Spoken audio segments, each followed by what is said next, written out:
Madame, Monsieur, bonsoir, le journal, et nous commençons notre journal par les principaux titres. Le président Assisi adresse un mot au peuple égyptien, soulignant que la guerre d'octobre a témoigné de la solidarité du peuple avec les forces armées à l'occasion du 46e anniversaire de la victoire du 6 octobre. Le chef de l'État annonce que l'Égypte est engagée à la protection de ses droits hydrauliques dans l'eau du Nil à l'issue de la réunion égypto-soudanaise-éthiopienne qui n'a abouti à aucun développement positif. Le gouvernement irakien annonce une série de mesures sociales en réponse à des demandes des manifestants et tenter de mettre fin à la contestation.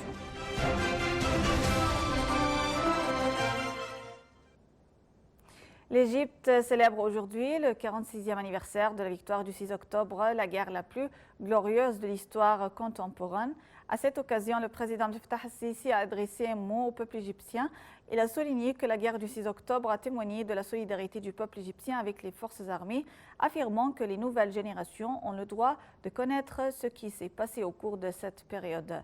Par ailleurs, le président Assisi a indiqué que les guerres ont changé de forme et qu'elles visent actuellement la destruction de la confiance du citoyen dans les institutions nationales. Le chef de l'État s'est cependant déclaré confiant que le peuple égyptien sortira triomphant de ces guerres. Le président Assisi a d'autre part salué le défunt président Mohamed Anwar el-Sadat et a loué les martyrs et les héros des forces armées qui se sont sacrifiés pour protéger le Sinaï. Et à l'occasion du 46e anniversaire de la victoire du 6 octobre, le président Abdel Fattah el-Sisi a décrété l'amnistie de certains condamnés. Un comité groupant les services de sécurité concernés doit être formé sous la présidence du ministre adjoint de l'Intérieur pour le secteur de l'autorité des prisons pour examiner les cas de ceux qui déservent l'amnistie conformément à ce décret. Le président Abdel Fattah el-Sisi a reçu un message de vœux du roi Salman bin Abdelaziz d'Arabie Saoudite à l'occasion du 46e anniversaire de la victoire d'octobre. Lors du message, le roi Salman a exprimé ses sincères félicitations et ses aspirations de davantage santé et de bonheur au président al-Sisi et au peuple et au gouvernement davantage progrès et prospérité. Le vice-premier ministre de la Défense saoudien, le prince héritier Mohammed bin Salman, a également envoyé un message similaire au président al-Sisi. Le chef de l'État a d'autre part reçu un message de vœux du roi bahreïni Hamad bin Issa al-Khalifa et de son premier ministre, l'émir Khalifa bin Salman al-Khalifa. Et dans son message au président al-Sisi, l'émir du Koweït, Sheikh Sabah al-Ahmad al-Gaber al-Sabah, a réaffirmé que le mélange des sangs égypto-koweïtiens au cours de la guerre d'octobre personnifie les liens étroits entre les deux pays. Le vice de l'émir et prince héritier, Sheikh Nawaf al-Ahmad al-Gaber al-Sabah, a également envoyé un message exprimant ses sincères félicitations à l'occasion de l'anniversaire de la 46e victoire d'octobre. Pour sa part, le sultan d'Oman, Qaboos bin Saïd, a exprimé ses félicitations et ses aspirations de davantage santé, bonheur et prospérité au peuple égyptien dans son message de vœux. Le président palestinien Mahmoud Abbas a de son côté félicité le président al-Sisi et le peuple égyptien, aspirant le succès à réaliser les buts et à maintenir le rôle primordial et national de l'Égypte à défendre les questions de la nation, exprimant son appréciation de la position de l'Égypte et son soutien durable au peuple palestinien.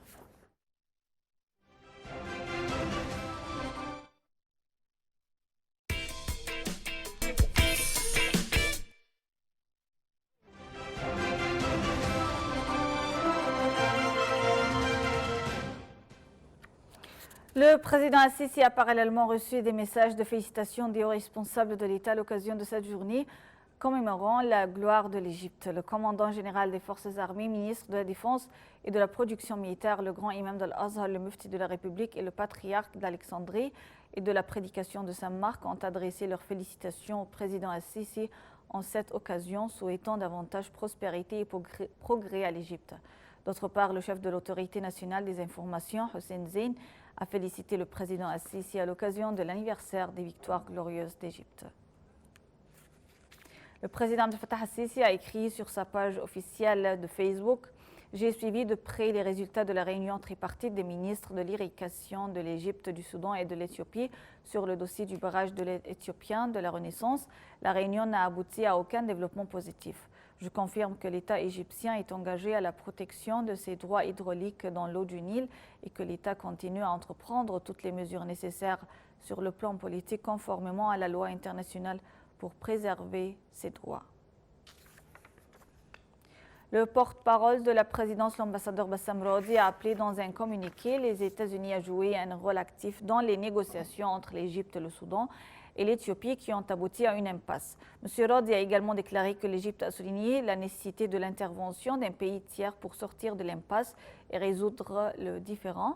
Il a appelé à un accord juste et équilibré basé sur le respect de la loi internationale qui permet au pays de profiter de leurs ressources hydrauliques sans porter atteinte aux intérêts des autres parties. Le ministre de l'Irrigation avait annoncé que les négociations sur le barrage de la Renaissance sont dans une impasse à l'issue des nouveaux pourparlers tenus cette semaine à Khartoum. Le ministère a indiqué que la délégation éthiopienne a rejeté toutes les propositions qui prennent en compte les intérêts de l'Égypte en matière d'eau et qu'elle a présenté une proposition qui manque de garanties sur la façon de gérer de possibles sécheresses dans le futur.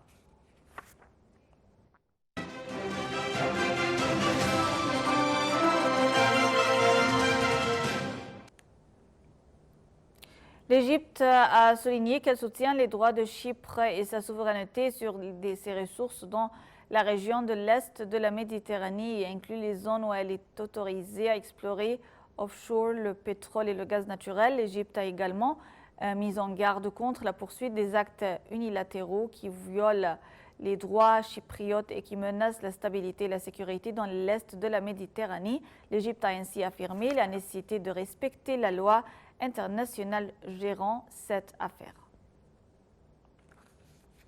Le chef de la diplomatie américaine, Mike Pompeo, qui a signé à Athènes un accord sur le renforcement de la coopération gréco-américaine, a mis en garde Ankara sur ses activités en Méditerranée orientale, jugeant que des forages illégaux seraient inacceptables. Pompeo a indiqué que les Américains ont dit aux Turcs qu'ils vont continuer d'entreprendre des actions diplomatiques afin d'être assurer que les activités dans la région soient légales.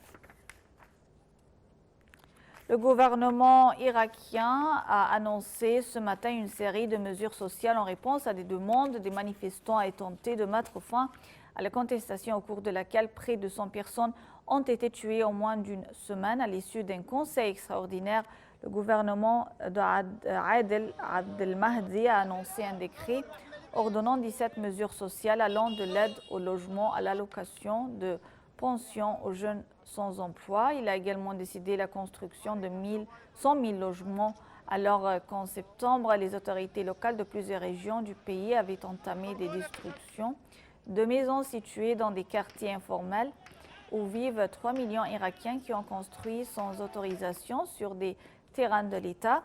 En outre, le cabinet a ordonné l'installation de halles pour les vendeurs ambulants dans une tentative de créer des emplois, notamment parmi les jeunes dont 1 sur 4 est au chômage en Irak. En outre, les autorités qui accusent des saboteurs et des tireurs non identifiés infiltrés de tirer sur les manifestants et les forces de l'ordre ont annoncé avoir inscrit les personnes tuées depuis mardi dans les violences sur la liste des martyrs, ouvrant ainsi les droits à des dédommagements pour leurs proches. Les autorités kurdes en Syrie ont-elles appelé la communauté internationale à mettre la pression sur la Turquie pour l'empêcher de commettre toute agression sur le territoire qu'elle contrôle dans le nord-est de la Syrie. Elles ont ajouté dans un communiqué que les menaces du président turc sont dangereuses et attentent à la sécurité et à la stabilité de la région. Ceci intervient après les menaces du président turc Recep Tayyip Erdogan de lancer une opération sur terre et dans les airs en Syrie contre une milice kurde considérée comme terroriste par Ankara. De leur côté, les forces démocratiques syriennes FDS, soutenues par Washington, ont annoncé qu'elles n'hésiteront pas à se défendre contre toute attaque turque. Les bureaux de vote ont ouvert aujourd'hui en Tunisie pour les 3e législatives depuis la révolution de 2011 qui se déroule entre 2 tours d'une présidentielle ayant éclipsé ce scrutin pourtant crucial. 7 millions de Tunisiens sont appelés aux urnes jusqu'à 17h GMT, 3 semaines après avoir sanctionné la classe politique au pouvoir lors du premier tour de la présidentielle. Les Tunisiens de l'étranger ont commencé à voter dès vendredi et samedi dernier à 14h. Le taux de participation était encore très bas, à 4,6%, a indiqué l'instance indépendante chargée des élections. Les Tunisiens de l'étranger ont jusqu'à ce soir pour voter.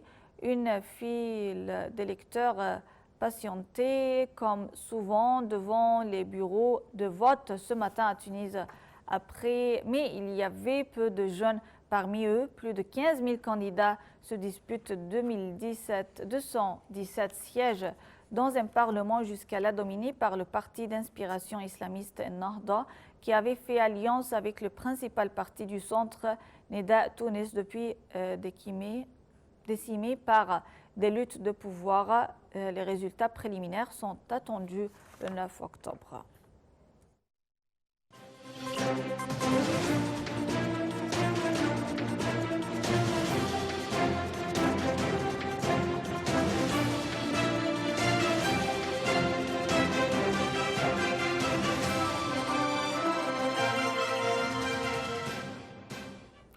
Le président de l'autorité du canal de Suez, le général d'armée Houssam Rabia, a annoncé que quelques 19 000 navires ont traversé le canal de Suez l'année dernière, avec à bord plus d'1 milliard de tonnes de cargaison.